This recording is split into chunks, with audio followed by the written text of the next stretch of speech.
Order, order. Welcome to the meeting of the Backbench Business Committee, where we'll be considering applications for debates on a wide range of subjects. We have 6 applications to consider this afternoon. The first application is from Bayo Alaba, on the cultural heritage of market towns. This is an application for a Westminster Hall debate. Over to you, Bayo, to present your application. Thank you, Mr. Chairman. For me, it's clear that the government is committed to revitalising market towns. It's a vital part and the fabric of obviously our history and our cultural heritage, but also how we plan the future of our sort of rural communities and our market towns. Often, a lot of industry has sort of left these areas, and in some cases, they've not been replaced. The government's committed to 50 million international sort of visitors into the country. I think market towns are going to be key in delivering that cultural offer, that historical offer, is something that we need to do in conjunction with the offer that our large metropolitan communities and cities sort of offer. So for me, it's about trying to see how we can find a way to promote and have strategies that promote and elevate the cultural significance of market towns to the UK. Thank you. Could I just confirm that the answering department you think would be Department of Culture, Leisure and Sport? What say again? The answering department, would that be the Department of Digital DCMS? Yes, that's correct, yeah. Right, okay, fine. So your application is for a Tuesday slot. Yes. The first available slot we would have would be Tuesday the 4th of March. Would you be able to take that if it's offered? Yes, I would be able to take that, Chair. Okay, lovely. Any questions from colleagues? Yes. Thank you, Chair. Thank you very much for that submission. Just a point of clarification. Market towns are defined. How do you define a market town? Do they have a market currently there, or did they in the past? Interesting question. Obviously, the historical definition would be that it had a market there, or there's a historic marketplace or market square.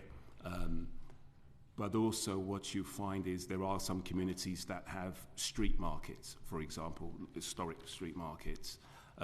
Some historic street markets date back sort of 600-700 years in this country.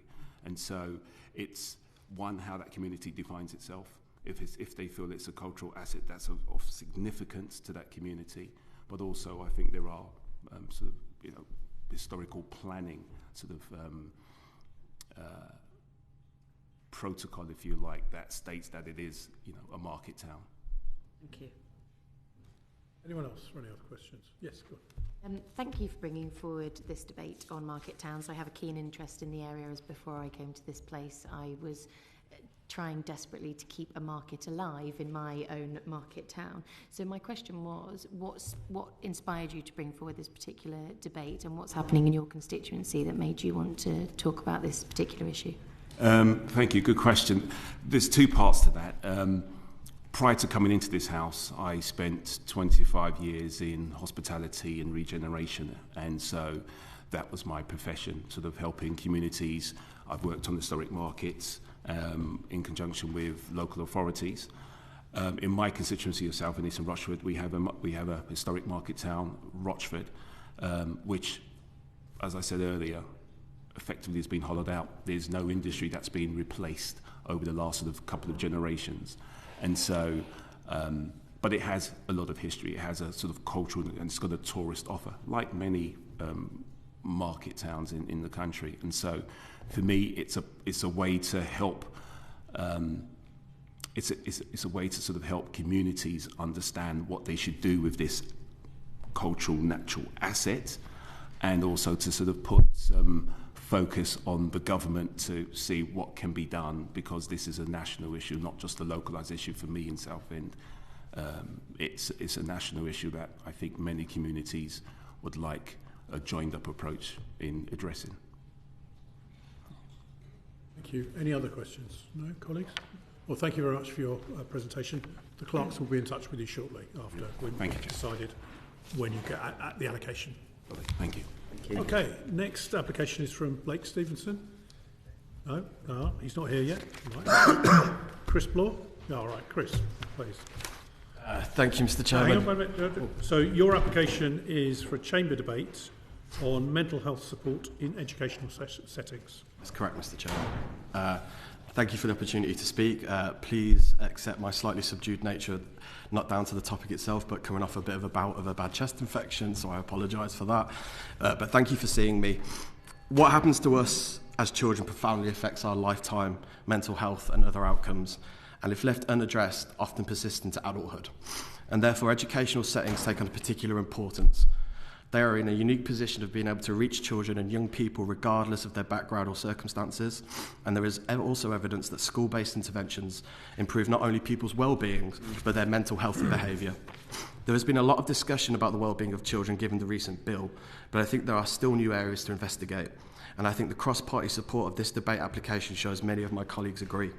38 members across 7 parties have added their name, an increase from the original application which I have shared with the clerk. The Children's Charity Coalition welcomed the Children's Wellbeing and Schools Bill, but stated that sustained investment was needed in early help services, mental health support and children's social care, underpinned by an ambitious strategy to tackle child poverty. Given this, and that we are expecting to hear from the Child Poverty Task Force very soon, this debate seems timely to myself. We know that 75% of lifetime mental health difficulties first occur before the age of 24 and 50% first occur before the age of 14. This debate would provide an opportunity to reflect what this means in reality, to share the current state of mental health support in education settings, and raise examples of effective interventions such as anti-bullying programmes and public mental health support, as well as opening the discussion on whole school approaches. Thank you. Thank you very much, Chris, for that. So the application is for a chamber debate. Yes. And you've got a lot of names right here on the application. Chamber time is very difficult for us to allocate, and indeed we don't have any time to allocate between now and the February recess, other than that's already been provided. If we offered you a Westminster Hall debate in the initial stage, would that be acceptable to you? So you've got an earlier debate than otherwise having to wait. If we could secure a lengthy time, a minimum, I think it's 90 minutes is the maximum, I would certainly be willing to accept that because of the number of people who have expressed an interest in taking part. Yeah, that wouldn't preclude you coming back at a future time for a chamber debate if you don't get the answers you actually want to get from the Minister. Appreciate that, Mr. Chairman. Colleagues, any questions? Just a statement. I think this is a really important issue, and I think it's very timely. And I've just sort of emphasised, the links in well with sort of the curriculum view as well, because clearly we know students, clearly as former teacher, students are happiest when they're, feel they can achieve in school. So no, I think it's very important. Anyone else? No? Just one thing, which is it won't affect your application, but I know that in Scotland they ran a scheme in schools which is called something like Happy Healthy Minds, and so it would be great if the SNP were also represented at that debate, if you could reach out to them to encourage them to make sure that their voices are represented, because they have run some schemes that have worked really well in schools in Scotland. Certainly do that. Thank you. Well, thank you very much for your presentation. The clerks will be in touch with you shortly to confirm the offer that we'll make. Thank you ever so much for your time. Thank you. And now, of course, no Backbench Business Committee would be complete without a visit from our season ticket holder, Jim Shannon. Thank you very much. And of course, he's not got one, but he's got 2 applications. Just to which one we're doing first? So we're going to take transforming CBD prevention across the UK first. First of all, Mr. Chairman, it's a real pleasure. Thank you very much for giving me the opportunity to request another debate. I chair the vascular disease APPG here, so this issue of CVD prevention across the United Kingdom is one that I'm very, very keen on. It's also an opportunity to do that because in the recent years there's been a development. It's lipoprotein, and with it coming through, it provides a unique opportunity to address the trends that are very clear what's happening in the United Kingdom. And obviously, while health is a devolved matter for Northern Ireland, what happens here in Westminster sets a trend for what happens in Northern Ireland and other parts. So what I do here will reflect back for us back home as well. In relation to the hopefully there'll be there are a number of system barriers that need to be addressed if we are to successfully realise the potential of this across the NHS. And also from the debate we would like to secure a formal commitment from the Minister to work with key system partners such as NICE, NHS England, devolved administrations. Quite clearly that's what we're aiming for, to address these barriers. And more broadly, for the Minister to seek the earliest possible opportunity to include the LPA testing and management into national ZVD policy. It's not often you bring a debate, Mr Chairman, that actually has something in the sidelines that you can bring through and hope that the Minister will grasp it. And obviously, you know my form, Mr Chairman, whenever I would say something to the Minister, it would be in a very respectful manner, and I would like him to, or her, if it is, whoever comes forward, to be able to respond in a positive fashion. I believe we've got something that can make lives better, and if we can make lives better, my goodness, let's do it. Okay. So, just in terms of this application, you've applied for Westminster Hall on either Tuesday or Thursday. Yeah. Just to confirm the answering department that you would expect to answer the debate. I think it's Andrew Gwynn, and now what the Some health and social care. Yeah. Oh yes. Sorry. Okay. Yeah. Okay. Fine. Thank you. Any questions from colleagues? No. Okay. Okay. You'll obviously we'll contact you about that application shortly. The second application is on reducing drug deaths in the UK. Once again, for a Westminster Hall debate on a Tuesday or Thursday. Mr Chairman, whether we like the issue of drug, I'm very much anti-drugs, but I do understand the issues because there are many people out there in my constituency as well. There's a prevalence of drug consumption across the whole United Kingdom. It's prevalent in my constituency of Strangford as well, even if it's the underbelly of perhaps maybe what's happening. But I think the reason why I'd hope to have this debate is because we're reducing drugs deaths in the UK. That's the title of the debate. It's got cross-party support in relation to it as well. I think we've got nearly all the parties that would ask to I'm quite happy to leave this background information if it's helpful, Mr Chairman. The number of drug deaths has risen in the United Kingdom in the last year, and it is those who die with overdoses, mostly young people, unfortunately, and that actually disturbs me greatly. In England and Wales, in Wales there's 5,500 deaths. I'll summarise this quickly, okay? Look, this debate could not be coming quicker than what it is. In Northern Ireland, Scotland, Wales or England, it doesn't matter where you are, this here is an issue which we need to address. Can I just answer it? Just a question first off. Which is the answering department if we were to allocate this for Tuesday? I think it's got to be health again. Okay. Is my understanding, because it's a NICE recommendation that's going to go through the process. And finally, because I don't want you to have to come back after the vote, we've got your application for government support for the vascular sector within the NHS. Yeah. Would you be able to take a debate on Thursday, the 13th of February? I would be able to do that, yeah. Okay, yeah. Lovely, thank you. Mr Chairman, can I ask a quick question? If you don't, just one very, the Blair Main one that I asked for and we asked for the Chamber, there's an anniversary coming up on the 8th of April that's specific to Blair Main. If we could have got before the recess, that one, just leave it with the committee. I understand it wasn't on the agenda, but I met the Blair Main guys yesterday, Damien Lewis and a guy called David Robertson, and they're very, very keen to have a debate round about the 8th. I think we recess on the 8th of April, I understand. Yes. So it probably wouldn't be possible to have it that day. Whether the 7th is possible, even the week before. I'll just kind of leave that with you if you don't mind, please. Okay, we'll add that to our list. Okay. So there is a division in the Commons. On the what? I don't know if colleagues are voting. Yes. So we'll temporarily cease the position to suspend the committee so that colleagues can go and vote if they wish, and we'll reconvene straight after the division or when colleagues have returned. The WASPy women are watching, so all MPs would probably be wise to vote. We're suspending anyway.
Order.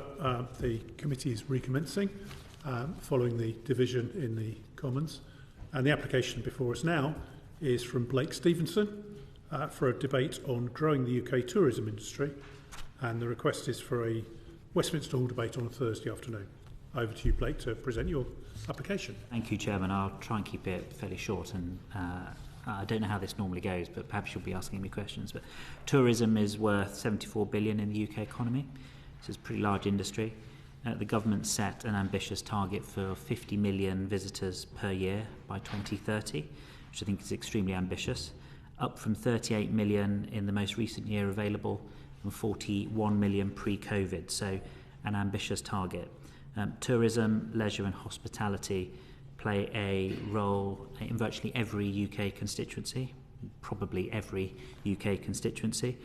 And the debate is titled Growing the UK Tourism Industry. And it would allow MPs to consider how we can work across the House and across our constituencies to deliver the growth in the industry required to hit the 50 million visitors per year. Taking place on Thursday 20th of March, it would allow the debate to take place in English Tourism Week. We have support from 12 MPs at the moment. So in addition to myself, that includes 5 Labour MPs, 3 Liberal Democrats and 4 Conservatives. So there's cross-party interest in such a debate, which I think would be extremely constructive in the context of that particular week. The debate is particularly relevant given challenges and opportunities to tourism over the next few months and years. Increases in cost of electronic travel authorisations to £16, visitor levies being introduced in places like Wales and in Edinburgh, and if I can do a shameless plug for my own constituency, potential investment from Universal Studios in Bedfordshire, which would be absolutely huge for my community, but also for the UK tourism industry as a whole. But also other projects around the world, around the country that I'm sure members would want to champion, and I think this would be a perfect opportunity to do so, Chair. Okay. Just to be clear, you would like Thursday the 20th of March, if possible? If possible, but I suppose total flexibility actually within the week. I think the important thing is it's within English Tourism Week. Well, obviously at the moment that's clear, and we allocate on Thursdays for Westminster Hall. So we'll be able to offer that at the moment. Any questions, colleagues? No? No. Okay. Well, thank you, Blake, for coming. And I know you were in a Bill committee earlier, so thanks for making it to Not the at committee. All. Thank you, Chair. The clerks will be in touch, making a formal offer shortly. Thank you, Chair. Thank you, members. Thank you. Thank you.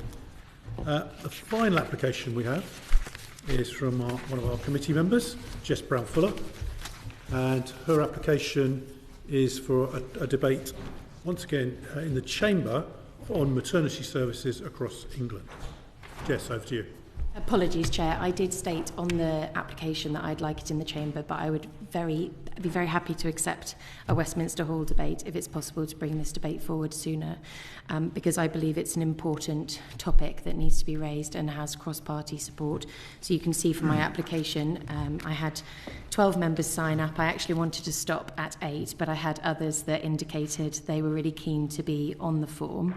But there is cross-party support for this. The Ockenden report highlighted failures across the country in our maternity services and put forward the IEAs because they didn't want to submit recommendations. They were implementable actions instead of recommendations. Now, the Health Secretary is very aware of this, and health secretaries that came before him were also very aware of the Ockenden report. But what we need to have is a robust conversation about what can be done right now that are implementable actions that can make a difference to maternity services, especially because we know that in 23 to 24, the amount that the NHS paid out in claims was 2.8 billion. 41% of that was maternity related. And yet maternity services are saying that if they had an investment of £1 billion, they could turn around the sector in its entirety. So they need £1 billion in investment, and yet we're paying out 1.1 in claims when things have gone wrong. So in order to work with the Health Secretary's aims for prevention rather than cure, we have a real opportunity to improve the lives of all of those going through maternity services, be it the parents or the children. Okay, thank you.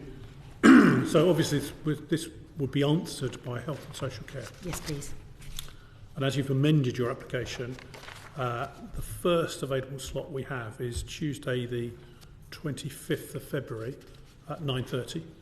If that's offered to you, would you be able to accept it? I would accept it, Chair. Okay. Just to make it clear, because Jess is a member of the committee, she won't take any part in the deliberation of approval or allocation of dates when we go into private session. Thank you. That concludes the applications. We'll now go into private session to determine which debates are put forward and on which dates. Order.